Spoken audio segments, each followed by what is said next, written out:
yung bibig natin ito magproklama ng kabutihan ng Panginoon. Hindi po patay ang ating Panginoon para tayo manlata, kundi siya'y buhay na buhay.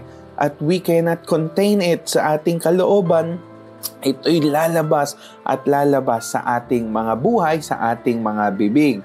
Alam niyo po, bumabiyahe po kami last Wednesday at nakita ko po itong si nanay at may pinamimigay siya ng mga papel-papel.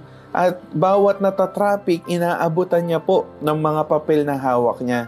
Nung makita ko po yung papel, nakaka-bless po dahil gospel presentation, bridge gospel presentation na yung tao ay hiwalay sa Diyos pero salamat dumating si Jesus na siyang naging tulay from the sinful nature ng tao, niligtas ni Jesus, nilinis ni Jesus, at tayo may buhay ng ugnayan sa Diyos.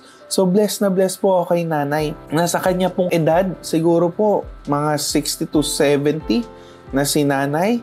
At tingnan po natin, ang kanyang buhay ay pinapagamit para ihayag ang kaligtasan ng Panginoon sa pamamagitan ng pagbibigay ng mga papel na ito.